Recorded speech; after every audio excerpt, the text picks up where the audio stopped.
Di review film kali ini, gue akan mencoba untuk nge-review film horor berjudul Cerita Lila.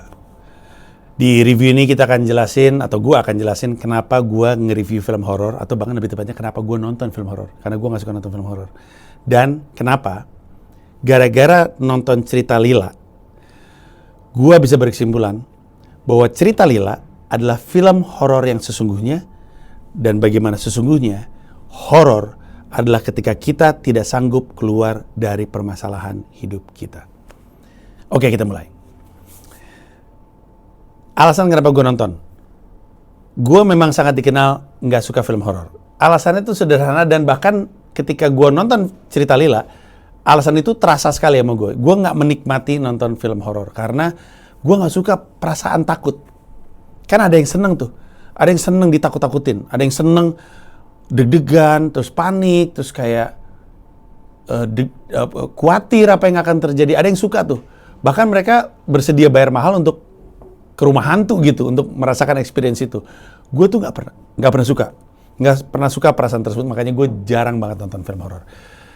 Hampir semua film horor yang gue tonton itu gue tonton karena fenomenal, karena filmnya gede, terkenal, terus gue tonton. Kecuali film ini. Film ini doang yang nggak gue tonton karena alasan tersebut. Kalau yang lain kan karena, masa gue nggak nonton sih, gue pengen tahu kenapa jadi segede ini dan kenapa hype banget. Makanya gue tonton. Baik itu film Indonesia maupun film Barat. Ini doang yang gue tonton di hari filmnya tayang Kamis, apa Sabtu, apa Minggu gitu gue tonton. Kenapa? Alasannya sangat sederhana. Saya ketemu dengan para kreatornya ketika lagi nonton live music. Gue lagi di Beer Hall nonton Soulful, ketemu sama Demian, Wisnu, dan Sarah Wijayanto. Terus mereka hari Kamis itu lagi promo film Cerita Lila. Bahkan mereka bajunya masih ada tulisan Cerita Lila. Terus gue nanya, mereka cerita, ini kami habis dari promo film, gue ada film horor keluar judulnya Cerita Lila. Terus gue bilang sama dia, gue tonton. Alasannya sederhana, Demian Gemini, saya Gemini, Gemini harus bersatu. Gemini bersatu tak bisa dikalahkan. Udah, alasannya itu aja. Apapun yang Demian, Sarah, dan Wisnu katakan irrelevan, karena memang gue pengen nonton dan pengen support mereka aja. Dan ketika gue tonton, gue berani ngomong gini. Ketika gue tonton, sebagai orang yang gak suka nonton film horor, menurut gue ini adalah film horor yang brilian banget. Gue coba jelasin. Pertama-tama gue mesti ngasih tahu ya, gue masuk bioskop nonton Cerita Lila, tidak nonton trailer sekalipun. Gak nonton trailer, bahkan gak ngeliat poster. Semoga lu percaya, gue gak ngeliat posternya kayak apa, gue gak nonton trailernya seperti apa, gue nol ekspektasi, gue cuma pengen nonton karena pengen support temen. Dan karena mereka juga support gue. Mereka waktu itu ada di New York dan mereka nyamperin gue untuk nonton gue stand up berbahasa Inggris di depan penonton yang nggak ada sama sekali itu. Dan waktu itu mereka cerita tentang bagaimana mereka ingin ngembangin bisnis mereka dan melakukan pengembangan IP, dan itu aja udah membuat gue tertarik untuk tahu seberapa jauh perjalanan mereka dalam mengembangkan IP. Gue bahkan bukan orang yang mengkonsumsi konten-kontennya mereka di YouTube. Sarah kan punya konten yang cukup konsisten dan cukup panjang dan sangat terkenal bahkan.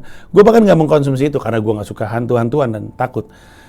Sekarang sudah tidak. Sejak saya ke Gunung Kawi, saya tidak takut. Walaupun kemarin waktu ditanya eksplorasi rumah hantu yuk, gue bilang ntar dulu dah. Tapi oke, jadi gue masuk nggak punya ekspektasi. Sinopsis dulu. Oh iya. Gue selalu ngasih disclaimer ini ketika bikin review video. Kemungkinan lu akan menganggap ini spoiler. Jadi kalau lu khawatir banget sama spoiler, mending lu berhenti di sini. Kenapa gue bilang kemungkinan? Karena gue sebenarnya nggak nge-spoiler film ini, tapi definisi lu terhadap spoiler itu menurut gue salah. Spoiler adalah ketika gue ngasih tahu plot twist, gue nge-spoil plot twist dari cerita, atau nge-spoil end plot dari cerita. Jadi ujungnya kayak gimana gue ceritain, atau plot twistnya gue ceritain. Itu spoiler tuh, karena spoiling the fun, menghancurkan kenikmatan untuk nonton. Atau ada joke yang gue kasih tahu, atau ada sebuah bit gitu ya, yang gua kasih tahu, adegan horor yang gua kasih tahu sehingga lu udah tahu duluan dari si Panji. Nah itu baru spoiler. Gua nggak mau ngasih tahu itu semua. Gue cuma pengen ngasih tahu sinopsisnya seperti apa, ceritanya tentang apa. Itu bahkan dikasih tahu di trailer. Apa iya trailer disebut spoiler kan? Enggak. Walaupun harus gua akuin akan sangat susah untuk gua mempromosikan film ini kepada lu supaya lu nonton karena gue suka film ini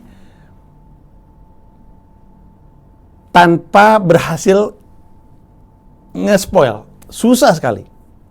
Film ini, kenikmatan film ini datang dari detail film-filmnya. Detail-detail filmnya. Jadi gua akan berusaha. Intinya gini. Ada seorang ibu. Ibunya ini punya anak satu, perempuan.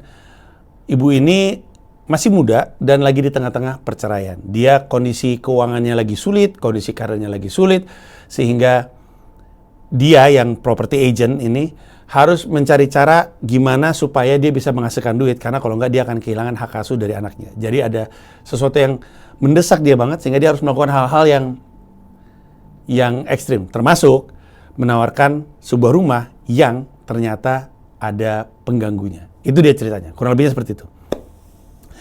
Nah, film ini dari 15 menit, film ini tidak meluangkan terlalu banyak waktu untuk ngasih tahu dan nge-setup filmnya tentang apa. Bahkan di 5 menit pertama, horornya udah langsung keluar. Mungkin nggak nyampe di 5 menit pertama, horor langsung keluar. Dalam 15 menit pertama, semua udah di-setup dengan baik. Dalam 15 menit pertama dikasih tahu objek horornya, yaitu sebuah rumah. Kemudian udah ada jump scare-nya di menit-menit awal. Kemudian udah diperkenalkan superhero kita, jagoan kita siapa. Kemudian udah dikasih tahu permasalahan ibu dan anak dengan konflik yang sangat jelas. Dan udah dikasih tahu kenapa mereka harus menghabiskan waktu di dalam rumah yang ada arwahnya tersebut. Dan dalam 15 menit pertama juga dikasih tahu apa yang, atau mungkin lebih tepatnya, kalau dikasih tahu mungkin kurang tepat ya. Karena banyak orang udah tahu. Tapi mungkin udah diinformasikan di filmnya kemampuan supranatural dari Sarah. Mungkin fansnya Sarah udah tahu, gua nggak tahu. Jadi semuanya udah setup situ. Jadi 15 menit pertama, oke, gua ngerti film tentang apa, gua ngerti horor seperti apa, let's go. Enak sekali karena saya pernah nonton film, lama banget penjelasannya sampai situ. Lama banget soal ada apa di situ. Lama banget menjelaskan soal di mana masalahnya, kenapa ada masalah di situ, siapa-siapa saja yang akan ada di situ, kenapa mereka harus ada di situ, dan kenapa mereka nggak bisa pergi dari situ. Banyak film-film lain, Indonesia dan Barat, itu tidak sukses dalam mencoba untuk menyampaikan ini secepat mungkin. Film ini nggak buang waktu. Dari awal sampai, dari menit pertama sampai dengan menit ke-15, lu dapat itu semua. Lu udah ngerti ceritanya, lu udah sempet takut, dan lu udah sempet ngerti kenapa mereka harus seperti itu. Ketika gua nonton filmnya, film ini memenuhi semua syarat film-film horor. Memenuhi. Film horor itu, ini dengan istilah gue sendiri ya, mungkin gue kurang tepat, jadi mohon maaf para sineas di luar sana atas penggunaan istilah saya, tapi buat gue, film horor itu sering banget bermain dengan negative space, pergerakan kamera, lighting, dan scoring. Negative space itu berarti ketika gue lagi kayak gini, terus tiba-tiba kameranya tuh ngezoom ke area sini, ditambah musik, terus ditambah ada ginian dikit, terus ada kesan bahwa akan terjadi sesuatu. Nah itu tuh adalah trik yang cukup klasik, dan permainan cerita Lila dengan negative space itu bagus banget. Ada yang payoff-nya tuh lama banget, jadi ngetis nggak ada payoff, ngetis payoff capek gitu. Menurut gue film cerita Lila tuh pas komposisinya, kadang ngetis nggak jadi apa-apa, kadang ngetis jadi sesuatu, dan ketidakjelasan mana yang akan muncul itu jadi hiburan utama film horor, termasuk cerita Lila. Gue terpuaskan dengan itu. Gue tandai dengan ketidaknyamanan gue nonton film ini karena gue takut. Gue takut ada apa di sini. By the way, terakhir kali gue nonton bioskop untuk film horor, gue nggak sampai selesai, keluar karena permainan negatif tersebut. Saking takutnya, tapi itu film lain untuk diceritain. Dia lagi ngasih lihat sesuatu, terus gue bilang, oke, done, I'm out of here. Gue cabut, gue akan nonton film itu sampai selesai. Tapi itu adalah salah satu andalan, dan menurut gue komposisinya pas. Karena kayak yang tadi gue bilang, ada yang diekspos mulu, nggak ada payoff-nya, akhirnya capek lama-lama. Ada yang diekspos payoff, artinya ada sesuatu, capek juga. Jadi kayak nggak main tempo gitu. Namanya juga deketin, kayak kita ibaratnya deketin orang ya, sebagai seorang Gemini nih. Kan kadang-kadang kita tarik ulurnya tuh mesti enak gitu. Nggak bisa ditarik mulu dan nggak bisa diulur mulu. Nah, permainan ini butuh rasa. Ini kenapa medium film tuh ujung-ujungnya kayak karya seni ya, karena memang ada aspek rasanya juga. Dan menurut gue ini teroptimalkan dengan baik. Ditambah dengan, menurut gua, untuk sebuah film horor, shots-nya bagus banget. Kamera works-nya bagus banget. Kan ada berbagai macam jenis shot ya, yang didesain untuk memberi efek. Kamera shot tilted-nya tepat, kamera shot ngambil dari atasnya tepat. Menurut gua, salah satu yang harus diapresiasi adalah DP film ini. Director fotografinya brilian sekali. Nggak perlu untuk dibikin sebagus ini, menurut gue ya. Tapi ini bagus banget. Dan gue udah mikirin dari pertama kali gue tonton sampai sekarang. Di antara semua film horor yang gue tonton dan nggak banyak, menurut gue ini kamera works-nya paling bagus. Bukan cuman shots cakep ya. Shots cakep kan seringkali set. Gitu, setnya cakep, pemandangannya bagus gitu, landscape. Bukan. Kapan kamera mesti maju, kapan kamera mundur, kapan kameranya bergerak. Wah! Bagus deh, ntar lu tonton sendiri aja. Menurut gua semua pergerakan kamera, dan mungkin ini dipandu sama sutradaranya tentunya, Mas Bobby Prasetyo, itu membuat pengalaman nontonnya juga jadi sangat-sangat menyenangkan. Dan semua elemen horornya bagus menurut gua. Hantunya bagus, hantunya juga nggak, istilah gua tuh dilacurkan, kayak nggak terlalu sering muncul, dan sekalinya muncul bagus gitu. Kan film horor banyak banget soalnya. Dan kadang kita bisa ngelihat agak kurang ya hantunya ya gitu. Kadang kita bisa ngeliat, bagus banget. Dan menurut gue si elemen-elemen horor di film ini bagus banget. Kayak contohnya gini deh.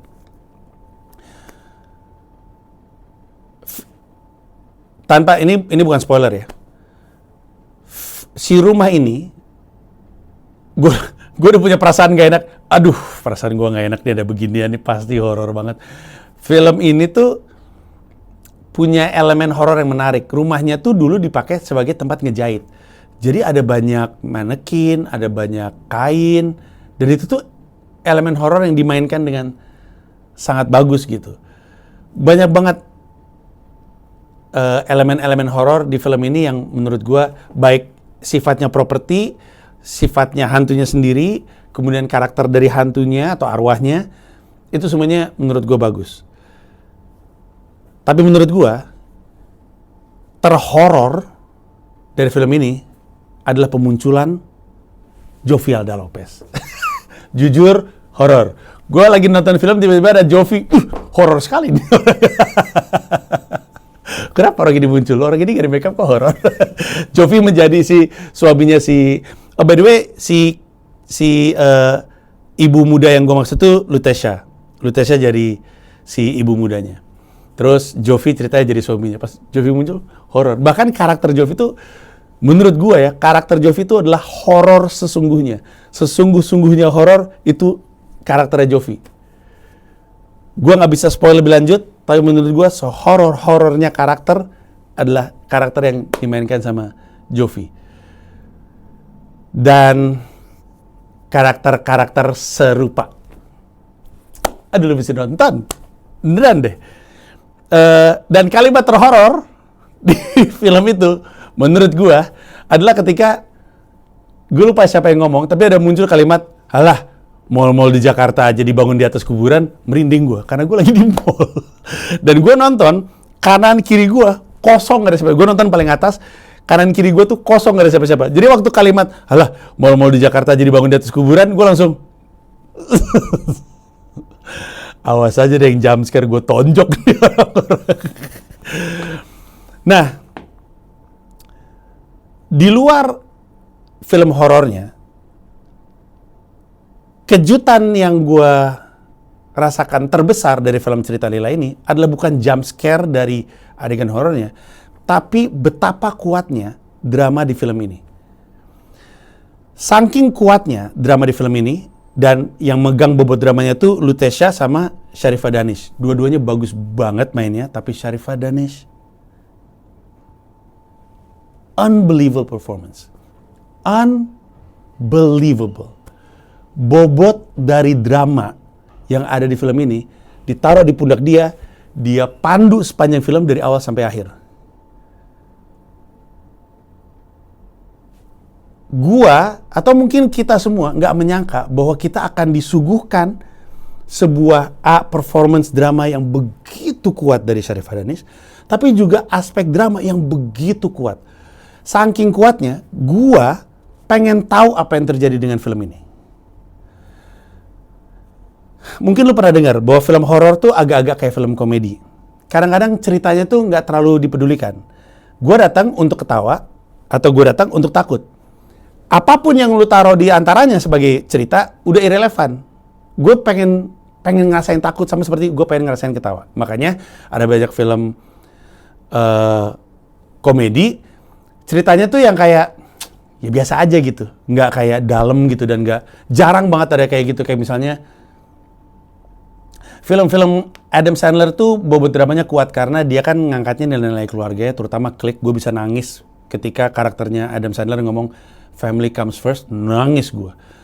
Ada banyak film komedi yang dramanya kuat, tapi jarang. Film-film kayak Bad Boys, apa ceritanya tentang apa? Itu action komedi. Film kayak apa ya? Ya Warkop deh, film-film Warkop ceritanya kan apa dah gitu. Tapi kan lu juga datang bukan untuk nonton kayak bokep lah gitu. Bokep, horor, sama komedi sama itu semuanya. Lu datang untuk merasakan sebuah perasaan dan lu nggak terlalu peduli. Ada mungkin yang peduli sama ceritanya, mungkin ada, tapi jarang kan. Nah di film ini, lu mau nggak mau didorong sama sebuah aspek drama, dan itu membuat setidaknya gue jadi pengen tahu, okay, now I wanna know what happened. Film dramanya kuat banget. Gue bersimpati sama semua karakter yang ada di situ kecuali Jovi Anda anjing. Tapi gue simpati sama semua yang ada di film tersebut. Film itu tuh bikin frustasi, kalau boleh jujur, bikin frustasi. Karena yang didorong secara drama itu adalah masalah hampir semua orang. Dugaan gue, semoga ini nggak spoiler, tapi dugaan gue, perempuan akan jauh lebih happy nonton film ini ketimbang laki-laki. Kalau lu perempuan, usia apapun, menurut gue tonton film ini. Ini filmnya, dramanya kuat banget, dan sedikit banyak disuguhkan untuk kaum perempuan. Ada perasaan sedih, ada perasaan ikut frustrasi, ada pemikiran kayak anjing, ini tuh kejadian di zaman sekarang, dan gue juga nggak tahu gimana cara mengatasinya ketika itu terjadi sama diri gue atau sama teman gue atau sama keluarga gue nggak tahu nih kayak gimana gitu. Sementara kalau nggak kita temukan solusinya, konsekuensinya adalah apa yang ada di film horor tersebut. Susah sekali untuk gue menceritakan film ini tanpa spoiler, tapi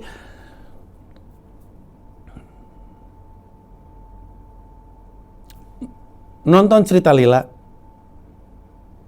lu akan merasakan sesuatu yang mendalam, lebih dalam daripada sekedar takut, lebih horor daripada hantu adalah frustrasi yang tidak menemukan ujung. Horor banget. Gue tahu ini karena gue juga tipikal orang yang peduli dengan kesehatan mental. Gue juga secara terbuka cerita gue ke psikolog sama ke psikiater. Horor itu adalah ketika kita terjebak dan lu bisa lu bisa ngeparalelin ini dengan kehidupan lu. Horor itu ketika lu ketemu masalah hidup dan kemana pun lu ngeliat lu nggak ketemu jalan keluar. Ih, sedih gue. Gue sedih. Kenapa gue nangis? Aduh, sedih banget gue.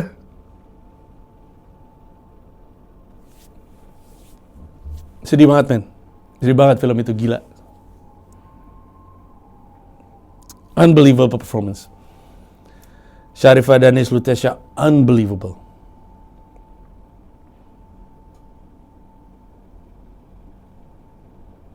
Gila. Nonton film itu tuh, kita tuh ikut sedih, ikut frustasi. Anjing ini jalan keluarnya gimana gitu. Fuck lah. Sedih, men. Sedih banget. Horornya tebal dalam berbagai macam aspek. Dalam aspek yang lu expect, sama aspek-aspek lain yang lu nggak expect. Itulah kenapa gue suka banget film Cerita Lila. Suka banget. Tapi ya ini ya, namanya juga review gue, ini subjektivitas gue. Mungkin lu sepakat sama gue, mungkin lu nggak sepakat sama gue, tapi bagus banget, men.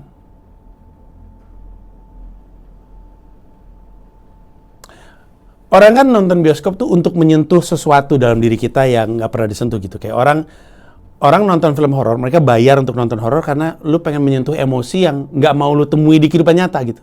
Kayak lu nggak pengen kan beneran ketemu pocong gitu, ketemu gendruwo gitu, ketemu kuntilanak di dunia nyata kan lu nggak mau. Tapi lu ingin berkunjung dengan perasaan itu, makanya lu nonton film horor. Kayak di dalam dunia nyata, lu nggak pengen beneran anak lu meninggal, atau ibu lu meninggal, atau suami lu meninggal, atau istri lu meninggal kecelakaan. Lu nggak mau merasakan itu, tapi lu ingin berkunjung ke perasaan itu. Karena perasaan itu ada, dan menyentuh semua perasaan itu membuat kita merasa hidup. Kebayang maksud gue? Kayak sama alasan kenapa orang tonton stand up. Orang nggak mau memaki orang brengsek gitu. Di dunia nyata, atau ngomongin pemerintah gitu, pengen ngomongin yang enggak soal presiden atau wakil presiden, atau bener-bener ngamuk, frustrasi, atau pengen ngetawain yang secara norma sosial nggak boleh, mereka nggak akan ngelakuin itu, tapi mereka menyentuh perasaan itu dengan nonton stand up. Ketika Panji di atas panggung mainstream misalkan ngomong wapres kita Gibran, dan orang ketawa, mereka menyentuh sebuah perasaan itu yang mereka pengen sentuh, mereka ada frustrasinya juga, dan diwakilin sama Panji. Nah,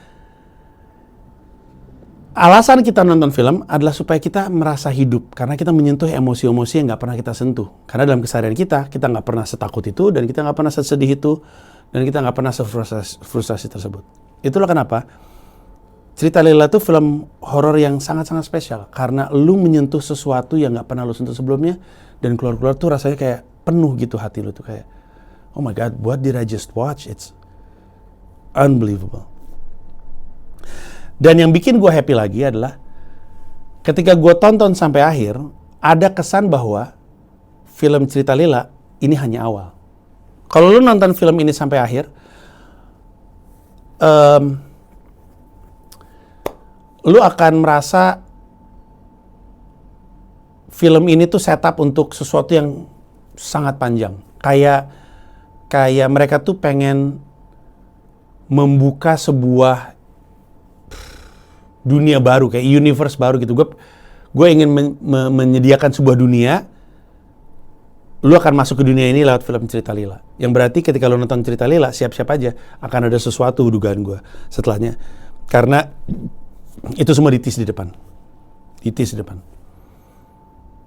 Tonton aja film itu. Film itu intinya gue sangat merekomendasikan ini. Silakan ditonton.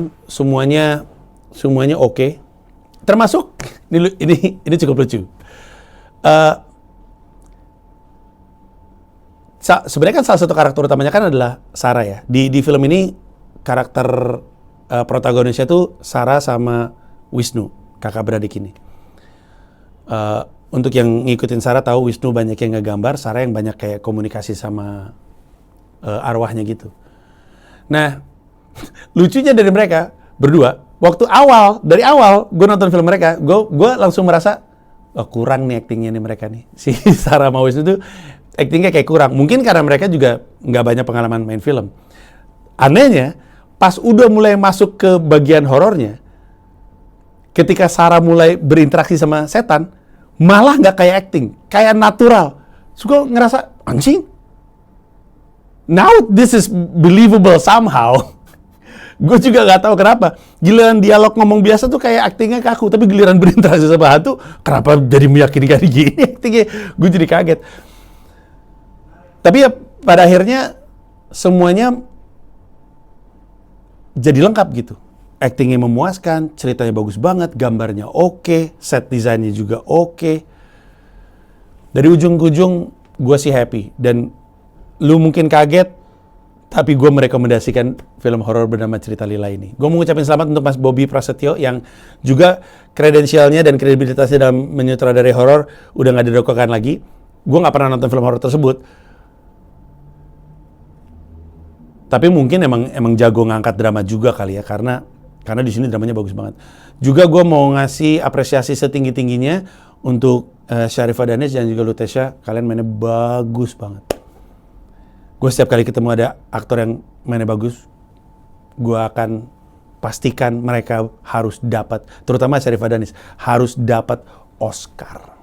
Kalau nggak dapat Oscar, kita turun ke jalan. Itu aja dari gue. Makasih banyak. Kita ketemu di review film berikutnya. Thank you. Bye-bye.